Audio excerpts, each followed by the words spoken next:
इस संवैधानिक विकास की श्रृंखला में आप सभी का स्वागत है। आज का हमारा विषय है भारत सरकार अधिनियम 1935। आज का विषय है भारत सरकार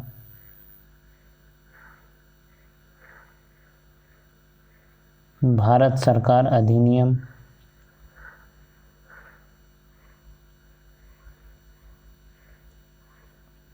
1935। देखिए, भारत सरकार अधिनियम 1935 को आज हम पढ़ेंगे। हम इसकी पृष्ठभूमि को देखते हैं। इसकी पृष्ठभूमि क्या रही? पृष्ठभूमि देखिए, जब भारत सरकार अधिनियम 1919 आया था, भारत सरकार अधिनियम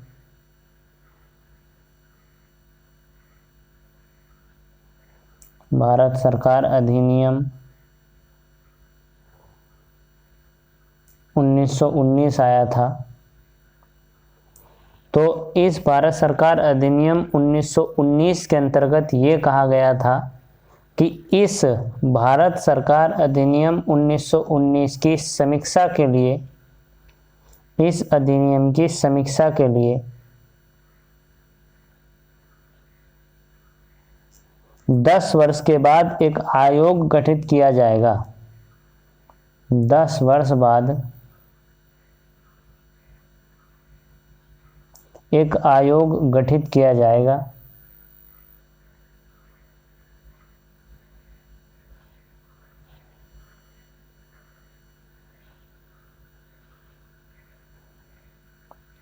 एक आयोग गठित किया जाएगा।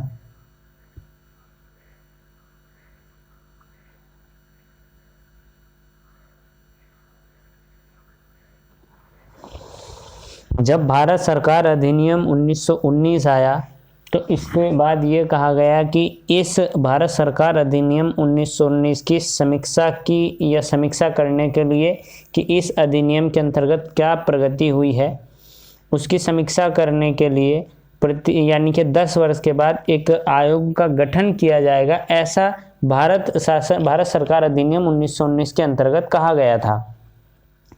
किंतु द्वैध शासन की असफलता हुई।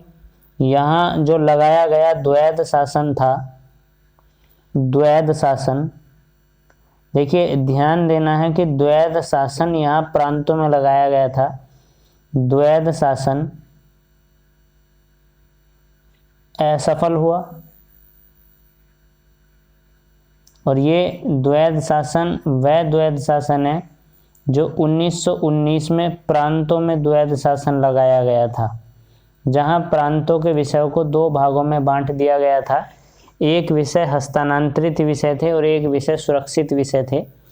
तो द्वैध शासन असफल हो गया, और जब द्वैध शासन असफल हो गया तो भारतीयों की जो स्वायत्तता की मांग थी उसको मद्देनज़र रखते हुए जो 10 वर्ष की बात यहाँ कही गई थी, 10 वर्ष के पहले ही, यानी कि 10 वर्ष की बात जो कही गई थी उससे पहले ही एक 7 सदस्यीय आयोग का गठन किया गया। 7 सदस्यीय आयोग गठित किया गया। एक 7 सदस्यीय आयोग गठित किया गया और इस आयोग का गठन 8 नवंबर 1927 को किया गया। 8 नवंबर 1927 को किया गया। देखिए, इस आयोग को जॉन साइमन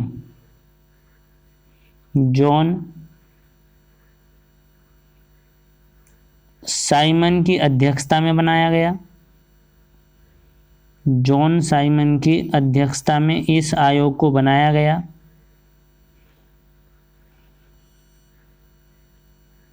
जॉन साइमन की अध्यक्षता में इस आयोग को बनाया गया। और देखिए, इस आयोग को साइमन आयोग या साइमन कमीशन कहा गया। साइमन कमीशन, साइमन कमीशन कहा गया, या इसका दूसरा नाम साइमन कमीशन का जो एक अन्य नाम था, साइमन कमीशन का एक अन्य नाम था श्वेत आयोग। इसको श्वेत आयोग कहा गया। देखिए, श्वेत आयोग इस साइमन कमीशन को क्यों कहा गया था? देखिए, 1927 में 7 सदस्यीय एक आयोग गठित हुआ जिसकी अध्यक्षता जॉन साइमन ने की, इसीलिए इसको साइमन कमीशन कहा गया। लेकिन इसको श्वेत आयोग भी कहा गया क्योंकि इसके समस्त सदस्य अंग्रेज थे। इसके सभी सदस्य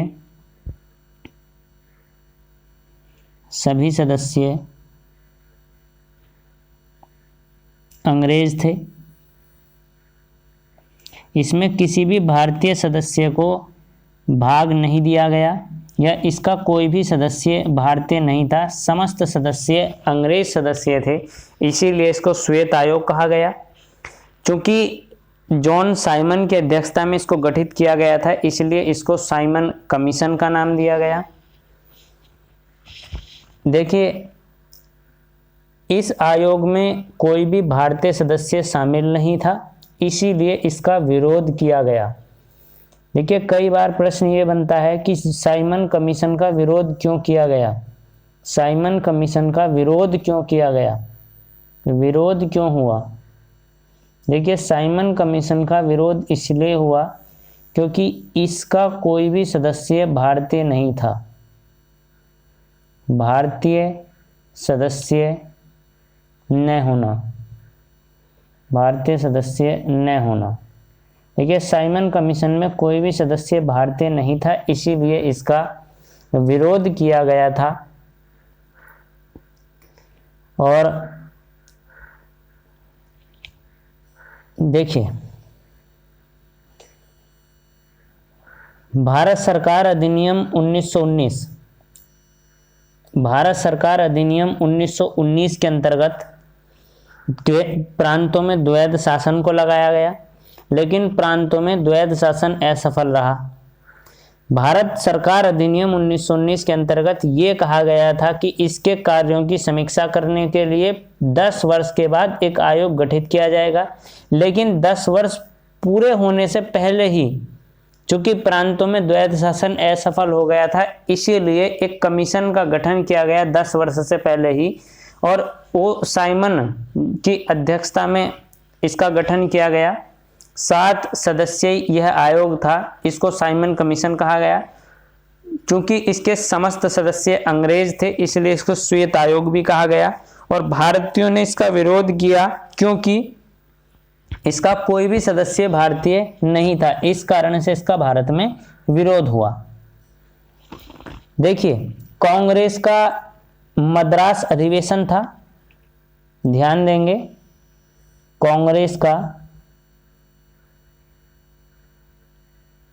मद्रास अधिवेशन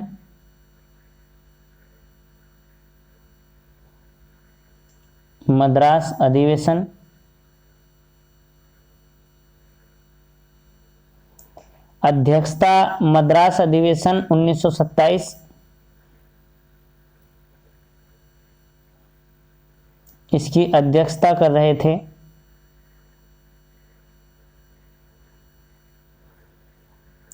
एम एन अंसारी।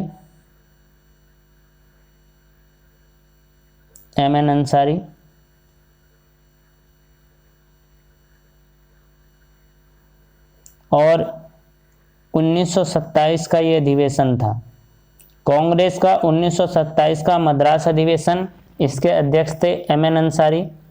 और इस कांग्रेस के मद्रास अधिवेशन में साइमन कमीशन का पूर्ण बहिष्कार किया गया, पूर्ण बहिष्कार किया गया।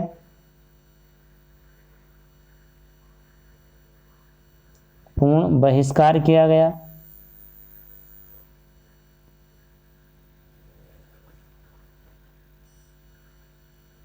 साइमन कमीशन का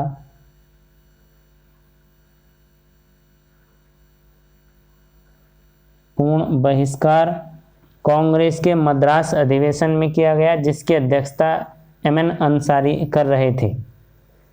देखिए 3 फरवरी 1928, 3 फरवरी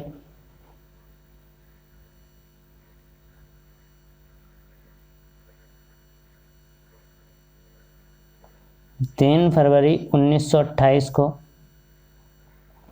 यह आयोग मुंबई पहुंचा।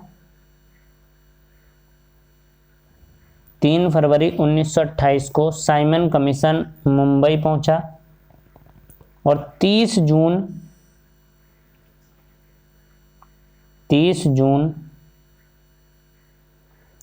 1930 को अपनी रिपोर्ट पेश की।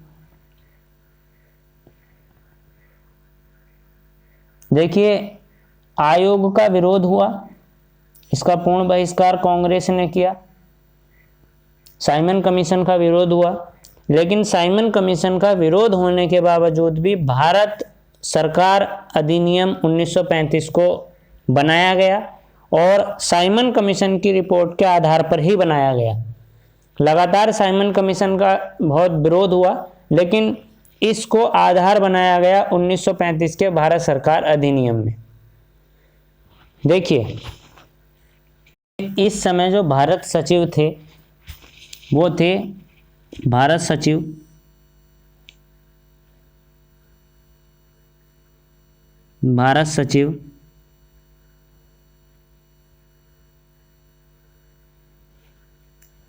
लॉर्ड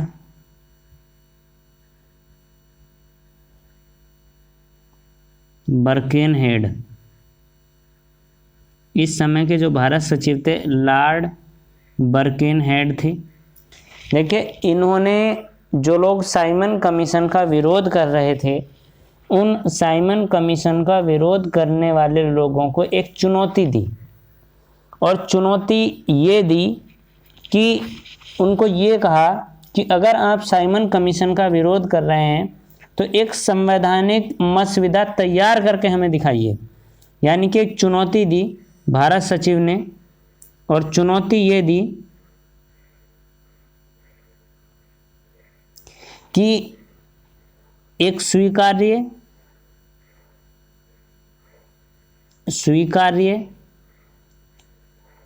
संवैधानिक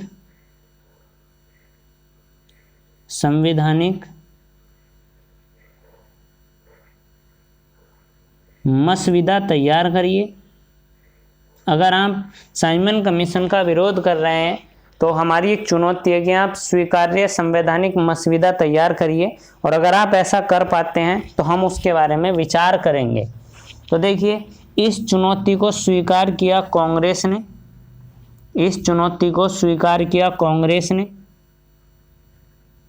और कांग्रेस ने इस चुनौती को स्वीकार करके एक 10 सदस्यीय नेहरू समिति का गठन किया। 10 सदस्यीय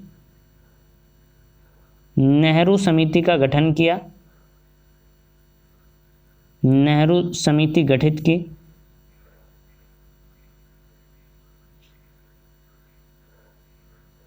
दस सदस्यीय चुने गए और उन 10 सदस्यों की एक कमेटी बनाई गई जिसे नेहरू समिति कहा गया, और इसके जो अध्यक्ष बने, नेहरू समिति के जो अध्यक्ष थे वह बनाया गया मोतीलाल नेहरू।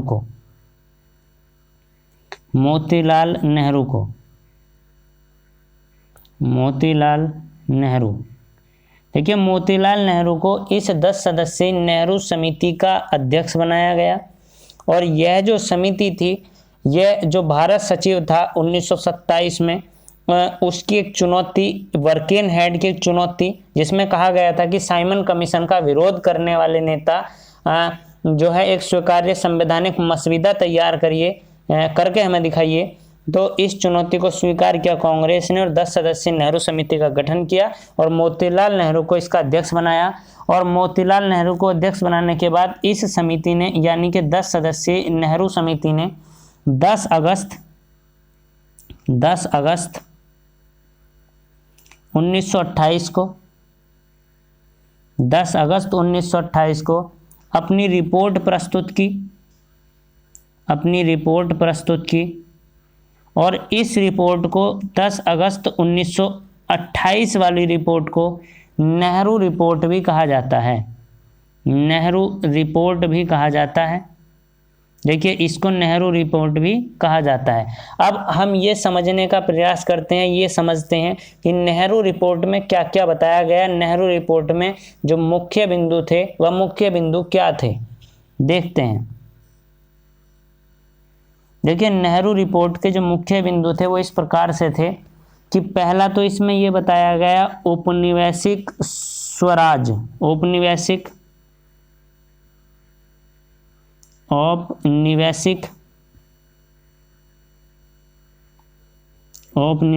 स्वराज।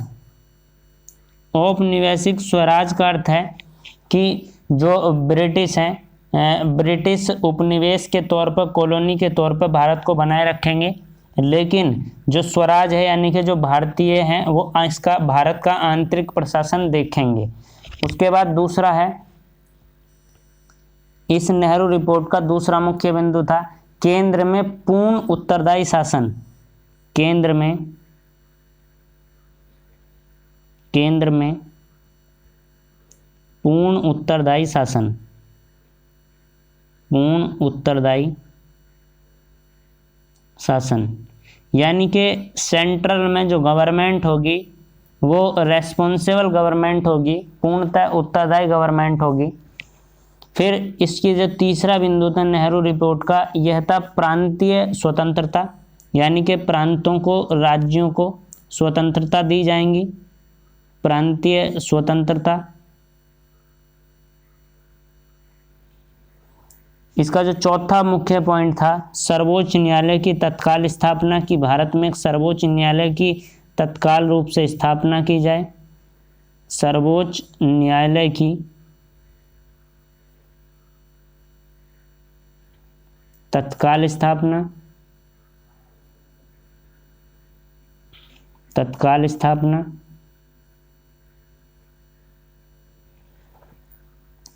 और इसका जो मुख्य बिंदु था, पांचवा मुख्य बिंदु, देखिए पांचवा मुख्य बिंदु था देशी रियासतों को केंद्र के अधीन लाना, देशी रियासतों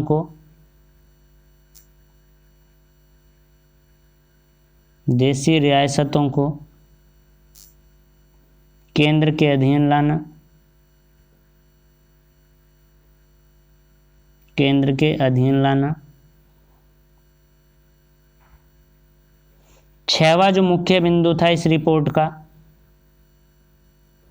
छठवां मुख्य बिंदु था सांप्रदायिक निर्वाचन की प्रणाली को समाप्त करना, सांप्रदायिक निर्वाचन की प्रणाली को समाप्त करना, सांप्रदायिक निर्वाचन की प्रणाली को समाप्त करना। देखिए, इसको भारत सरकार अधिनियम 1909 में मुस्लिमों को दिया गया सांप्रदायिक निर्वाचन। उसके बाद 1919 में सिख, आंग्ल, भारतीय समुदाय, ईसाइयों को जो है या यूरोपियों को यहाँ सांप्रदायिक निर्वाचन दिया गया, तो उसको समाप्त करने के लिए नेहरू रिपोर्ट में कहा गया। और इसका जो सातवां मुख्य बिंदु था मौलिक अधिकार दिए जाना, मौलिक अधिकार इत्यादि। देखिए, नेहरू रिपोर्ट के मुख्य बिंदुओं को एक बार हम देखने का प्रयास करेंगे रिवीजन के तौर पर। देखिए, इसमें 7 मुख्य बिंदु नेहरू रिपोर्ट में, जो मुख्य बिंदु थे 7 थे, लेकिन और भी बिंदु इसके अंदर थे। देखिए, पहला इसमें था औपनिवेशिक स्वराज, केंद्र में पूर्ण उत्तरदायी शासन, प्रांतीय स्वतंत्रता, सर्वोच्च न्यायालय की तत्काल स्थापना, देशी रियासतों को केंद्र के अधीन लाया जाना, सांप्रदायिक निर्वाचन प्रणाली को समाप्त करना जो मुस्लिमों, आंग्ल भारतीय समुदाय इत्यादियों को दी गई थी, मौलिक अधिकारों की स्थापना करना या मौलिक अधिकारों को लाना।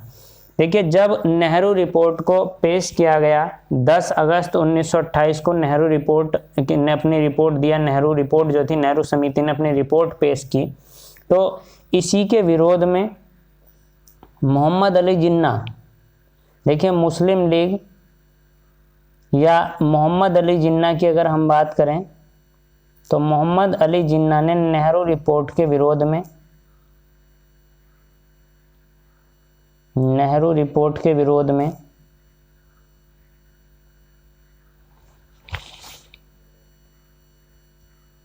नेहरू रिपोर्ट के विरोध में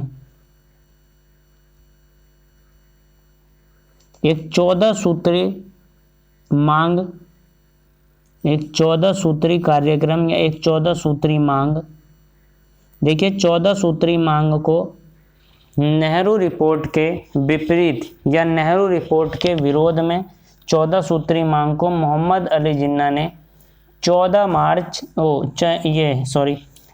सूत्री मांग को 29 मार्च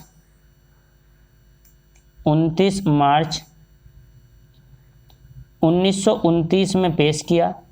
देखिए, नेहरू रिपोर्ट के विरोध में मोहम्मद अली जिन्ना ने 14 सूत्री मांग, एक 14 सूत्र 14 जो जिसके अंदर 14 बातें लिखी गई थी, 14 सूत्री मांग को 29 मार्च 1923 को पेश किया।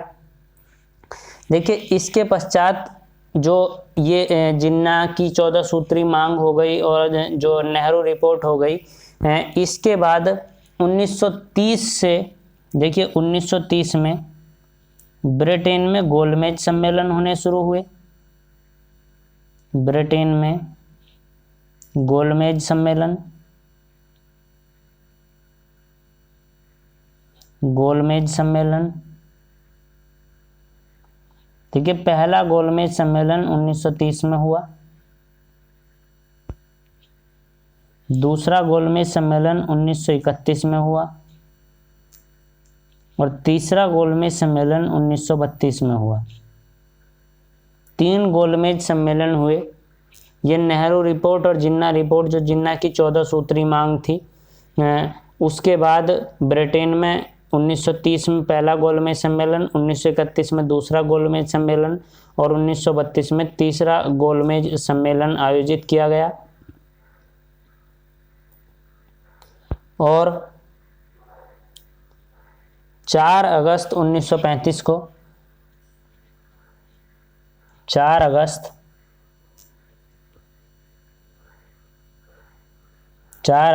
1935 को ब्रिटिश सम्राट की अनुमति से भारत शासन अधिनियम 1935 आया।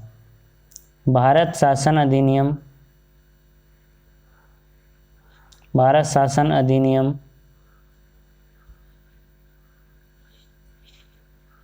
1935 आया। देखिए, भारत शासन अधिनियम 1935 की पृष्ठभूमि थी। भारत शासन अधिनियम 1935 की पृष्ठभूमि इस प्रकार से थी कि 1919 में जो प्रांतों में द्वैध शासन लगाया गया था, प्रांतों में द्वैध शासन असफल रहा और प्रांतों में द्वैध शासन असफल जब रहा तो भारत सरकार अधिनियम 1919 में ये कहा गया था कि हम 10 वर्ष के बाद इसकी समीक्षा के लिए एक आयोग का गठन करेंगे। लेकिन उससे पहले ही 1927 में जो जॉन साइमन की अध्यक्षता में एक 7 सदस्यीय आयोग बनाया गया और इस 7 सदस्यीय आयोग को भारत भेजा गया। देखिए, इसके 7 के 7 सदस्य जो थे वो अंग्रेज थे, इसलिए इसे साइमन कमीशन कह सकते हैं या श्वेत आयोग कह सकते हैं। इसका भारतीयों ने ज़बरदस्त विरोध किया और ज़बरदस्त विरोध के बाद कांग्रेस का मद्रास अधिवेशन था 1927 का, जिसकी अध्यक्षता कर रहे थे एमएन अंसारी साहब। और इस जो 1927 का मद्रास अधिवेशन था, इसके अंदर जो पूर्ण बहिष्कार किया गया साइमन कमीशन का और 3 फरवरी 1928 को साइमन कमीशन मुंबई आया, जिसका बहुत मुंबई के अंदर विरोध हुआ, भारत के अलग अलग हिस्सों में विरोध हुआ। 30 जून 1930 को जो साइमन कमीशन था, श्वेत आयोग ने अपनी रिपोर्ट सौंप दी, और जो भारत सचिव थे बर्केनहेड, इन्होंने क्या किया, भारतीयों को, जो भारतीय राजनीतिक दल के थे, उनको चुनौती दी कि आप जो साइमन कमीशन का विरोध कर रहे हैं, आप एक मसौदा हमें तैयार करके दिखाइए। अगर आपके मसौदे में जो सही, अगर आपका मसौदा होगा तो हम आपके मसौदे को स्वीकार करेंगे। और इस जो मांग थी, इस मांग को स्वीकार किया कांग्रेस ने, और जो मोतीलाल नेहरू की अध्यक्षता में 10 सदस्यीय एक नेहरू समिति का गठन किया। और 10 सदस्यीय नेहरू समिति का जब गठन किया तो इसके अंदर कुछ विशेष बात इसमें कही गई, जैसे औपनिवेशिक स्वराज की, केंद्र में पूर्ण उत्तरदायी शासन की, प्रांतीय स्वतंत्रता की, यानी कि राज्यों को अधिक से अधिक अधिकार मिले, सर्वोच्च न्यायालय की तत्काल स्थापना की, देशी रियासतों को केंद्र के अधीन किया जाए, और जो है सांप्रदायिक निर्वाचन को समाप्त करने की, मौलिक अधिकार देने की, इस प्रकार की कई बातें नेहरू रिपोर्ट के अंदर की गई। लेकिन नेहरू रिपोर्ट के विरोध में मुस्लिम लीग जो थी, मुस्लिम लीग में मोहम्मद अली जिन्ना ने एक 14 सूत्री कार्यक्रम या 14 सूत्री मांग को पेश किया, और 1929 यानी कि 29 मार्च 1929 को जिन्ना ने 14 सूत्री मांग को पेश कर दिया।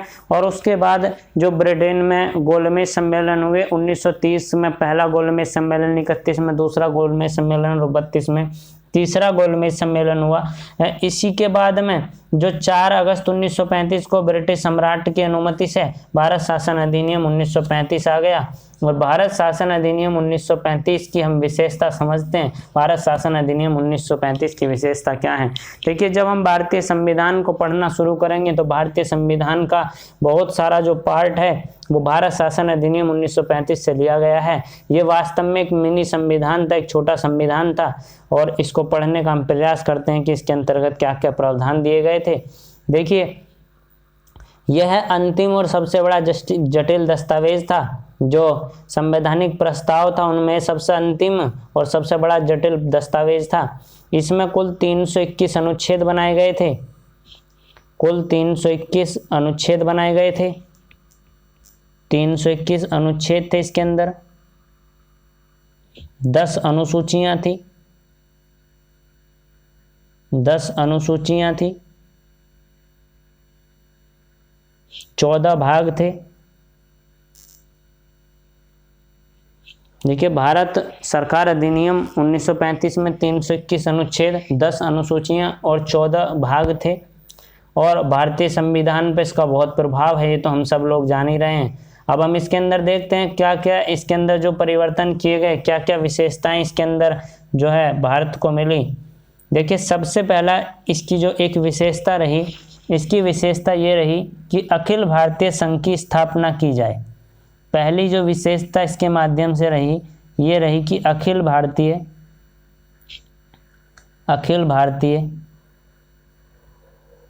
संघ की स्थापना की जाए। अखिल भारतीय संघ की स्थापना की जाए। देखिए, अधिनियम के अनुसार अखिल भारतीय संघ की स्थापना किस प्रकार से होगी? तो देखिए, 11 ब्रिटिश प्रांत थे उस समय। 11 ब्रिटिश प्रांत, 11 ब्रिटिश प्रांत,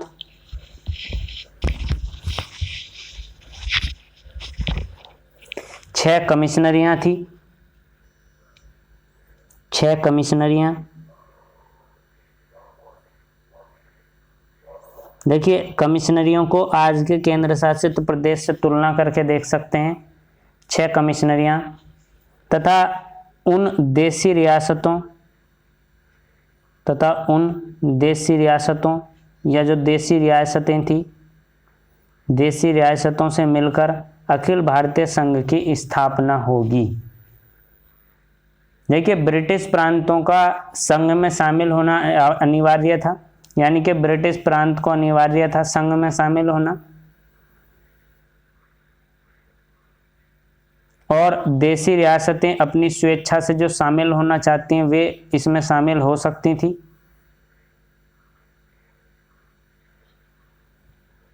देशी रियासतें संघ में शामिल नहीं हुई, अतः यह प्रस्ताव जो था इतना सफल हो न सका, क्योंकि देशी रियासतों ने इसमें कोई अपना इंटरेस्ट दिखाया नहीं।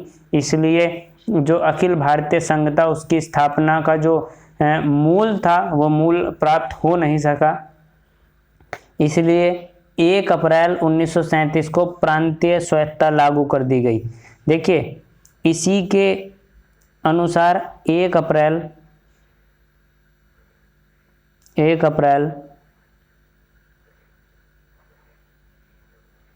1937 को प्रांतीय स्वायत्तता लागू कर दी गई। प्रांतीय स्वायत्तता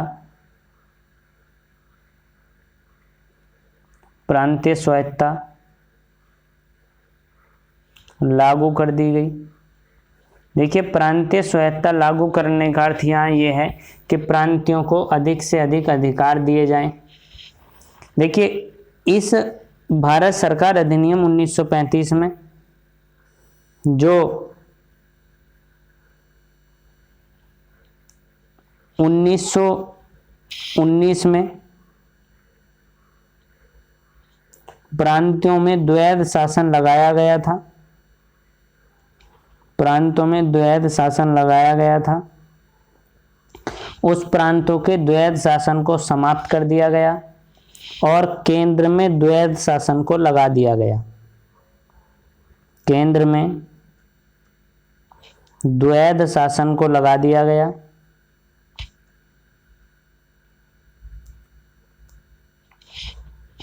द्वैध शासन को लगा दिया गया। देखिए इसके माध्यम से केंद्र के जो विषय थे उनको 2 भागों में बांट दिया गया। एक तो रक्षित विषय या जिनको सुरक्षित विषय कह सकते हैं, एक तो सुरक्षित विषय हो गए,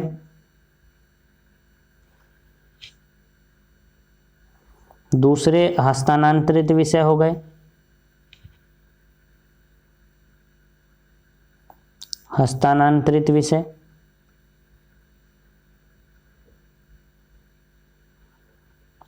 देखिए यहाँ जो सुरक्षित विषय थे इन पर जो कानून बनाने के अधिकार थे वो गवर्नर जनरल और उसकी परिषद को थे।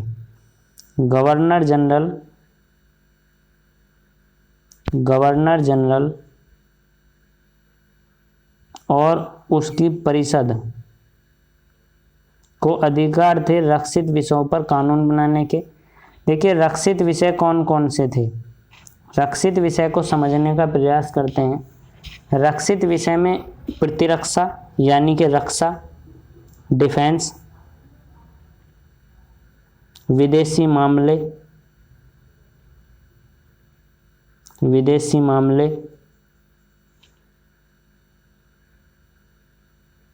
फॉरेन अफेयर्स, धार्मिक विषय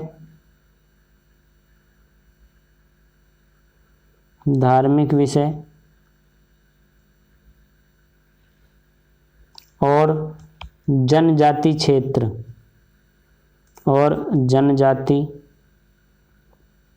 क्षेत्र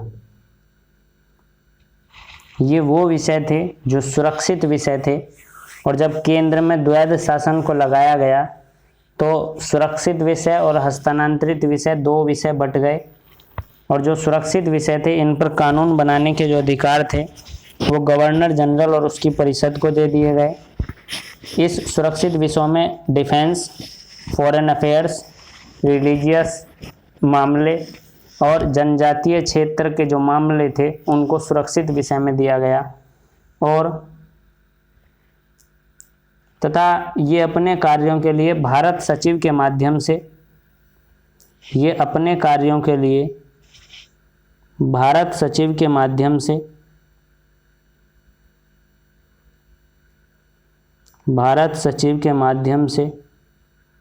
ब्रिटिश सरकार के प्रति उत्तरदायी थे। ब्रिटिश सरकार के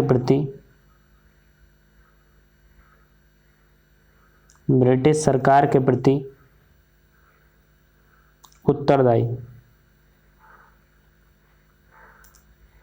ब्रिटिश सरकार के प्रति उत्तरदायी थे। देखिए जो हस्तांतरित विषय थे उन पर कानून बनाने के अधिकार गवर्नर जनरल और मंत्रिपरिषद को थे। गवर्नर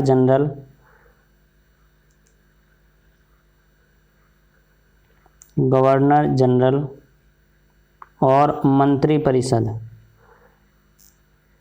मंत्रिपरिषद को हस्तांतरित विषयों पर कानून बनाने के अधिकार दिए गए थे। और ये पूरे तरीके से जो हस्तांतरित विषयों के लिए विधान सभा पर उत्तरदायी थे या विधानसभा के प्रति उत्तरदायी थे, विधानसभा के प्रति उत्तरदायी थे, विधानसभा के प्रति उत्तरदायी। जबकि जो रिजर्व यानी कि सुरक्षित मामले थे उनके लिए गवर्नर और उसकी परिषद भारत सचिव के माध्यम से ब्रिटिश सरकार के प्रति उत्तरदायी थी। जबकि हस्तांतरित विषयों पर गवर्नर जनरल और उसकी जो मंत्री परिषद थी वह विधानसभा के प्रति उत्तरदायी थी। तो देखिए केंद्रीय कार्यकारिणी के कितने भाग हो गए? केंद्रीय कार्यकारिणी के 2 भाग हो गए। देखिए कौन कौन से? एक तो केंद्रीय कार्यकारिणी का भाग हुआ गवर्नर जनरल और उसकी परिषद यानी कि विधानसभा। दूसरा गवर्नर जनरल, देखिए यहाँ मंत्री परिषद की बात हो रही है और यहाँ गवर्नर जनरल और उसकी परिषद की बात हो रही है। और यहाँ देखिए गवर्नर जनरल और उसकी परिषद भारत सचिव के माध्यम से ब्रिटिश सरकार के प्रति उत्तरदायी है। तो केंद्र में 2 प्रकार की शासन प्रणाली हो गई, गवर्नर जनरल और विधान परिषद। यहाँ गवर्नर जनरल और ब्रिटिश गवर्नमेंट। देखिए अब हम यहाँ प्रांतीय स्वायत्तता को देखते हैं। प्रांतीय स्वायत्तता का क्या अर्थ है? देखिए प्रांतीय स्वायत्तता का मैं अर्थ बता दूं कि प्रांतीय स्वायत्तता का अर्थ है कि प्रांतों को अधिक शक्तियाँ देना। देखिए अमेरिका के अंदर अगर हम बात करें तो अमेरिका के अंदर प्रांत जो हैं वो अधिक स्वायत्त हैं, यानी कि प्रांतों को शक्तियाँ ज़्यादा दी गई हैं। तो हम प्रांतीय स्वायत्तता को पढ़ते हैं। प्रांतीय स्वायत्तता है क्या? प्रांतीय स्वायत्तता, प्रांतीय स्वायत्तता। देखिए प्रांतीय स्वायत्तता, देखिए भारत शासन अधिनियम 1935 की सबसे मुख्य विशेषता थी कि इसके माध्यम से प्रांतों में स्वायत्त शासन की स्थापना की गई। देखिए सबसे पहले जो केंद्रीय विषय और प्रांतीय विषयों को अलग अलग किया गया और प्रांतीय विषयों पर अधिकार जो थे यानी कि प्रांतीय विषयों पर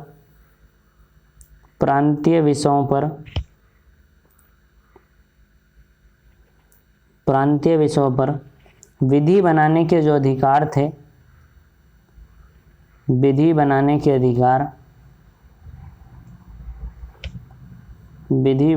अधिकार प्रांतों के पास थे और प्रबल रूप से प्रांतों के पास थे, यानी कि अधिक अधिकार प्रांतों को दिए गए और उन पर केंद्र का नियंत्रण समाप्त कर दिया गया। देखिए यहाँ केंद्र का जो नियंत्रण था प्रांतों पर उसको पूर्णतः समाप्त कर दिया गया और अब प्रांतों में जो गवर्नर थे वो ब्रिटिश सरकार के प्रतिनिधि के तौर पर कार्य करने लगे। देखिए जो प्रांतों के अंदर गवर्नर बनाए जाते थे उन गवर्नर को अब गवर्नर जनरल का जो उनसे जुड़ाव था उसको हटा दिया गया और प्रांतों के जो गवर्नर थे अब वो डायरेक्टली ब्रिटिश सरकार के अधीन आ गए। यानी कि प्रांतों को अधिक स्वायत्त कर दिया गया और ये ब्रिटिश सरकार के प्रतिनिधि के रूप में कार्य करने लगे और गवर्नर जनरल के अधीन जो कार्य करते थे उस स्थिति को छोड़ दिया गया। अब ये केवल जो काम कर रहे थे वो प्रांतीय जो गवर्नर थे वो ब्रिटिश सरकार के डायरेक्ट अधीन कार्य कर रहे थे। अब ये गवर्नर जनरल के अधीन कार्यरत नहीं थे। देखिए इसी के माध्यम से एक नया परिवर्तन और भारत सरकार अधिनियम 1935 में किया गया। इसके माध्यम से संघीय न्यायालय,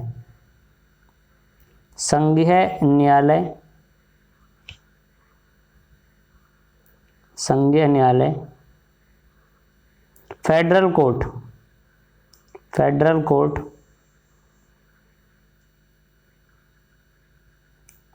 कोर्ट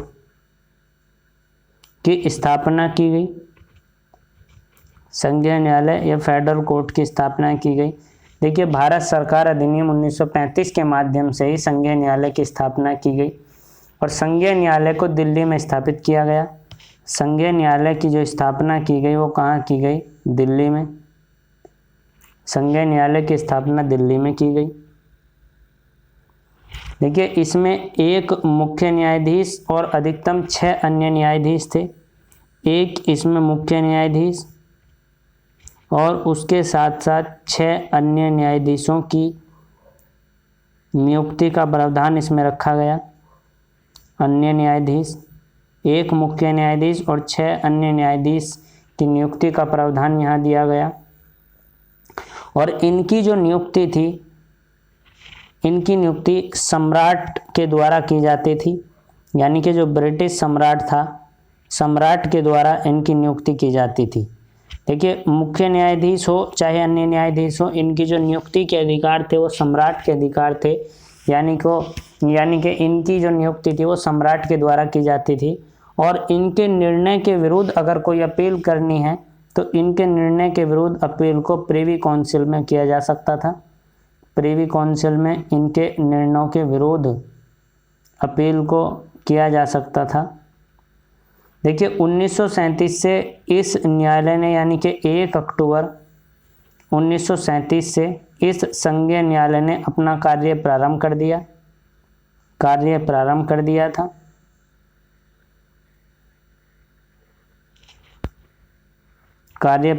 दिया था। देखिए, इसके जो पहले मुख्य न्यायाधीश थे, प्रथम मुख्य न्यायाधीश, वो थे मॉरिस गुइवियर। मॉरिस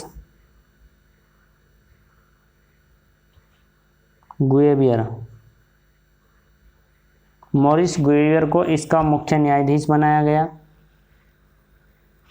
देखिए, इसके माध्यम से जो भारत शासन अधिनियम 1935 था, भारत शासन अधिनियम 1935 के माध्यम से भारत शासन अधिनियम 1935 के माध्यम से शक्तियों का विभाजन किया गया। शक्तियों का विभाजन। देखिए, शक्तियों का विभाजन केंद्र और राज्य के मध्य, ये शक्तियों के विभाजन की जो हम बात कर रहे हैं, ये केंद्र और राज्य के मध्य विभाजन की बात कर रहे हैं। देखिए, यहाँ केंद्र के और राज्यों के मध्य विभाजन किया गया और क्या यहाँ विभाजन शक्तियों का किया गया उसको समझने का प्रयास करते हैं। देखिए, यहाँ जो संघ सूची बनाई गई, संघ सूची, सेंट्रल लिस्ट, उस संघ सूची में 59 विषय दिए गए। 59 विषय दिए गए। और जो यहाँ प्रांतीय सूची यानी कि स्टेट लिस्ट बनाई गई, प्रांतीय सूची, उस प्रांतीय सूची में 54 विषय दिए गए, 54 विषय। और जो यहाँ कॉनकर्ड यानी कि समवर्ती सूची बनाई गई, समवर्ती सूची में यहाँ 36 विषय दिए गए। और इसके अलावा जो अवशिष्ट सूचियाँ थी, अवशिष्ट सूची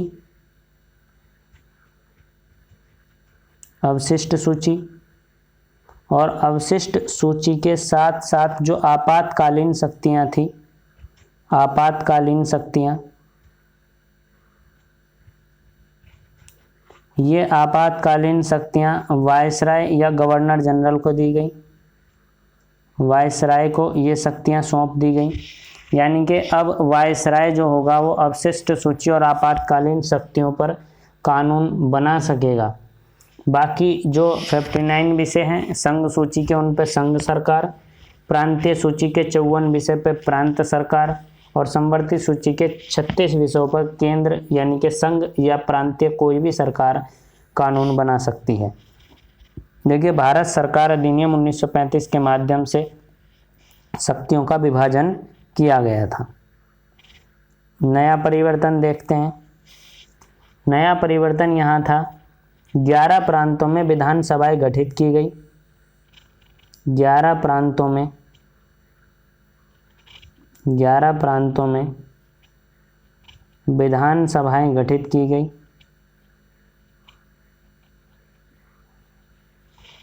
11 प्रांतों में विधानसभाएं यहाँ गठित की गई। देखिए 6 प्रांत तो हम पहले से ही पढ़ते हुए आ रहे हैं, बिहार, बंगाल, असम, संयुक्त प्रांत, बम्बई और मद्रास, जिनमें द्विसदन का विधानमंडल था। उच्च सदन विधान परिषद होती थी और निम्न सदन विधानसभा होती थी। देखिए यहाँ जो 1937 में इन 11 प्रांतों के जो विधानसभा चुनाव किए गए, 1937 में इन प्रांतों की जो विधानसभाओं थे इनके चुनाव किए गए, चुनाव हुए और इस चुनाव में लगभग 8 प्रांतों में कांग्रेस ने अपनी सरकार बनाई थी। 8 प्रांतों में लगभग कांग्रेस ने अपनी सरकार बनाई थी। इसको अभी हम देखते हैं। और इसी भारत सरकार अधिनियम या भारत सरकार अधिनियम 1935 के माध्यम से, भारत सरकार अधिनियम 1935 के माध्यम से बर्मा, म्यांमार, बर्मा को भारत से अलग कर दिया गया। बर्मा को भारत से अलग कर दिया गया। बर्मा को भारत से अलग। देखिए जो म्यांमार वाला क्षेत्र है उसको 1935 के भारत शासन अधिनियम के द्वारा भारत से अलग कर दिया गया।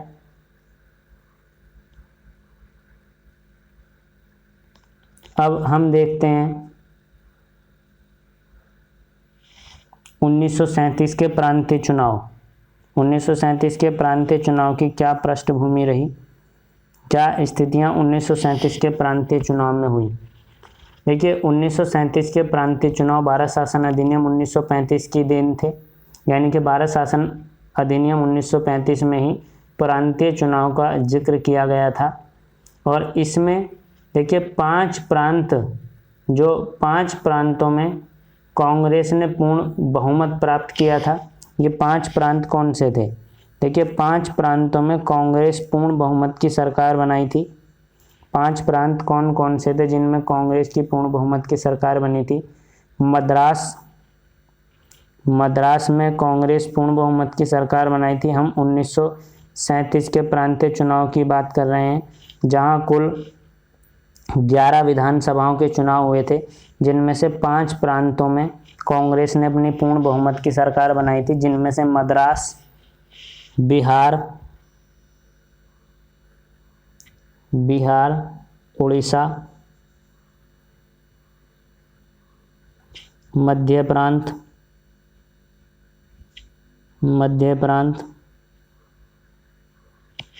संयुक्त प्रांत यानी कि यूपी, यूनाइटेड प्रोविंस, संयुक्त प्रांत। इन 5 राज्यों में कांग्रेस की पूर्ण बहुमत की सरकार बनी।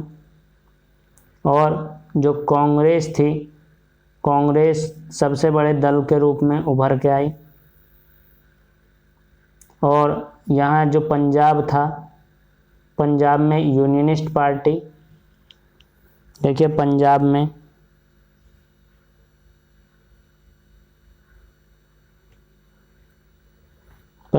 यूनियनिस्ट पार्टी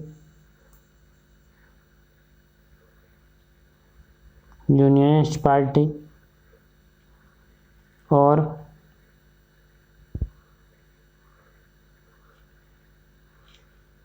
बंगाल में कृषक प्रजा पार्टी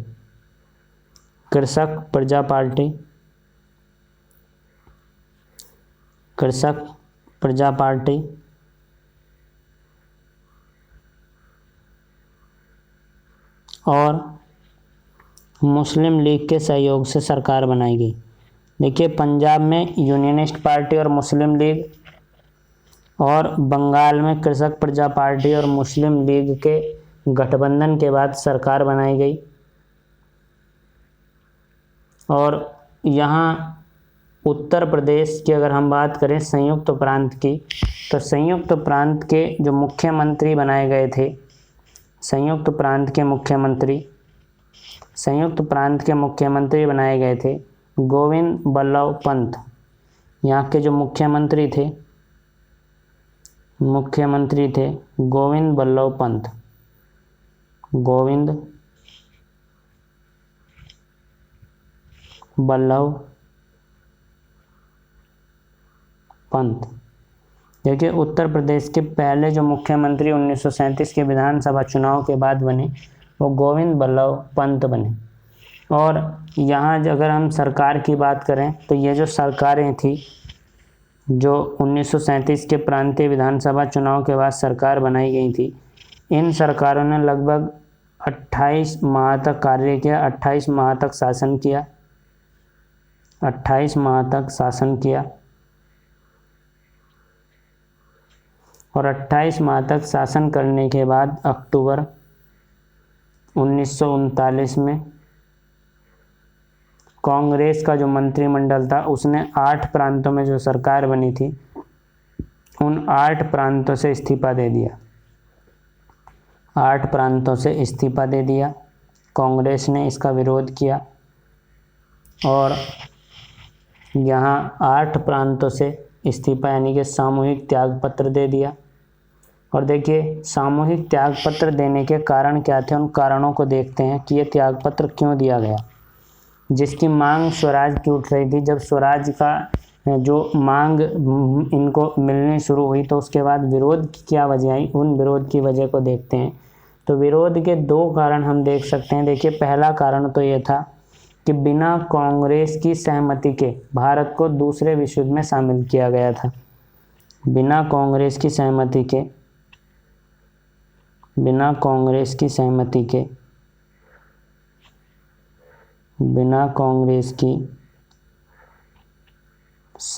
के दूसरे विश्व युद्ध में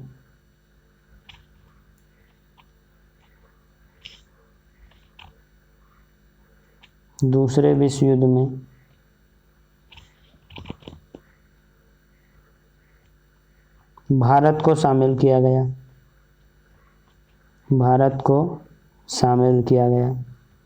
देखिए कांग्रेस की बिना सहमति के ही भारत को दूसरे विश्व युद्ध में शामिल कर लिया गया। दूसरा मुख्य कारण क्या था? दूसरा मुख्य कारण ये था कांग्रेस के युद्ध के उद्देश्य की घोषणा तथा युद्धोपरांत भारत की स्वतंत्रता की मांग की उपेक्षा की गई। यानी कि जो कांग्रेस अब ये कह रही थी कि हम युद्ध के उपरांत हमें आज़ादी दे दी जाए, युद्ध के उपरांत स्वतंत्रता की जो मांग थी, स्वतंत्रता की मांग, उस मांग की स्वतंत्रता की मांग की उपेक्षा की गई। देखिए 2 मुख्य कारण थे जिससे 1937 में बनी सरकार जो भारत सरकार अधिनियम 1935 के माध्यम से 1937 में सरकार बनी, उन सरकारों ने अपने इस्तीफा सामूहिक रूप से दे दिया। देखिए इसका ये हम यहाँ 2 कारण देख सकते हैं कि बिना कांग्रेस की सहमति के दूसरे विश्व युद्ध में भारत को शामिल कर दिया गया। कांग्रेस ने जो युद्ध के उपरांत स्वतंत्रता की मांग उठाई थी उसकी उपेक्षा कर दी गई, यानी कि उसको नज़रअंदाज कर दिया गया। और देखिए जब जो कांग्रेस ने इन 8 राज्यों के मंत्रिमंडल ने इस्तीफा दिया तो उसके बाद जो मुस्लिम लीग थी, मुस्लिम लीग ने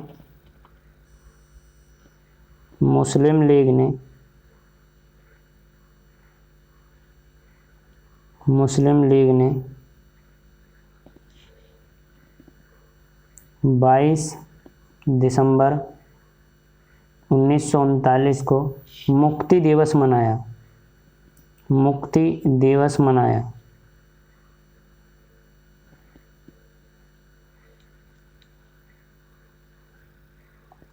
दिवस मनाया गया।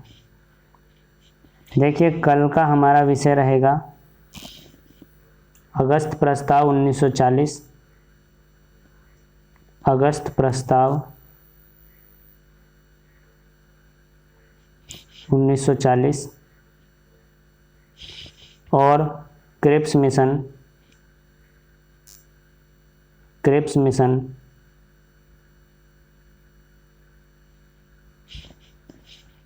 1935 देखिए, भारत शासन अधिनियम 1935 के संबंध में कुछ प्रश्नों को देखते हैं जो यहाँ से महत्वपूर्ण प्रश्न परीक्षा की दृष्टि से बनते हैं। देखिए, भारत शासन अधिनियम 1935, भारत शासन अधिनियम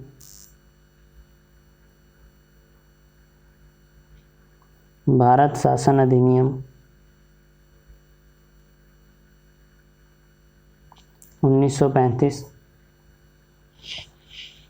प्रस्तावना विहीन था, यानी कि इसमें प्रस्तावना नहीं थी।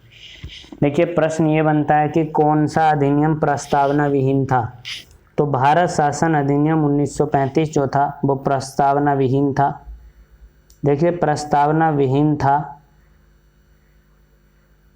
लेकिन इसके अंदर जो भारत शासन अधिनियम 1919 था, 1919 की प्रस्तावना को इसमें जोड़ दिया गया। तो हम ये कह सकते हैं कि भारत शासन अधिनियम 1935 जो था वो प्रस्तावना विहीन था, क्योंकि इसमें भारत शासन अधिनियम 1919 की जो प्रस्तावना थी उसको जोड़ दिया गया था। दूसरा प्रश्न हम देखते हैं।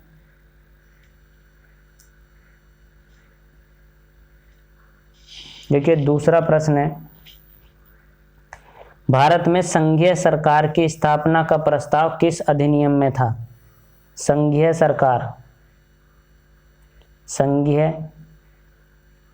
सरकार की स्थापना का प्रस्ताव, संघीय सरकार की स्थापना का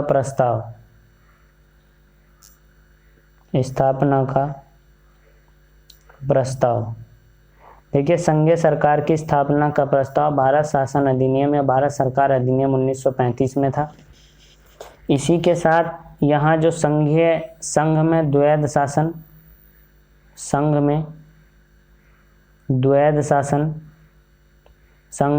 शासन की जो बात की गई थी वह भी भारत सरकार अधिनियम 1935 में की गई थी। जबकि प्रांतों में द्वैध शासन की जो बात की गई थी, प्रांतों में द्वैध शासन की बात 1919 के भारत सरकार अधिनियम में की गई थी, और केंद्र में द्वैध शासन की जो बात थी वह 1935 के भारत सरकार अधिनियम में की गई थी। नया प्रश्न देख रहे हैं। नया प्रश्न है,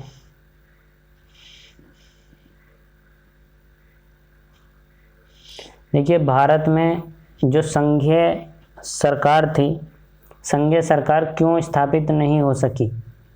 भारत में संघीय सरकार, देखिए, ये फेल रहा 1935 का भारत सरकार अधिनियम संघीय सरकार के संबंध में।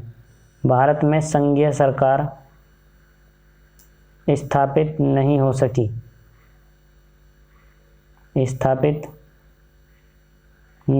सकी। क्यों? देखिए, अभी यहाँ बताया था कि ब्रिटिश प्रांत, कमिश्नरी और रियासतें, ब्रिटिश प्रांत, कमिश्नरी और रियासतें। देखिए, रियासतें जो थी वो भारतीय संघ में शामिल ना हो पाई, इसलिए भारत में संघीय सरकार की स्थापना ना हो सकी। देखिए, किस अधिनियम के माध्यम से केंद्र और राज्य के शासन का बंटवारा या केंद्र और राज्य के विषयों का बंटवारा किया गया? तो भारत सरकार अधिनियम 1935 के माध्यम से, भारत सरकार अधिनियम 1935 के माध्यम से, भारत सरकार अधिनियम 1935 के माध्यम से 3 लिस्ट बनाई गई।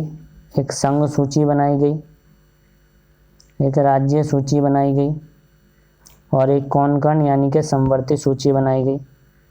देखिए, संघ सूची के अंदर जो विषय दिए गए वो 59 विषय थे। प्रांतीय सूची में 54 विषय थे और संवर्ती सूची में 36 विषय थे। और जो यानी कि जो अपशिष्ट सूची थी, अपशिष्ट सूची के अधिकार और आपातकालीन शक्तियां वायसराय को दी गई थी। फिर प्रश्न हमारे पास है, फेडरल न्यायालय या संघीय न्यायालय। संघीय न्यायालय की स्थापना, देखिए संघीय न्यायालय की स्थापना भारत सरकार अधिनियम 1935 के माध्यम से की गई थी, जबकि संघीय न्यायालय ने अपना कार्य 1937 में प्रारंभ किया था।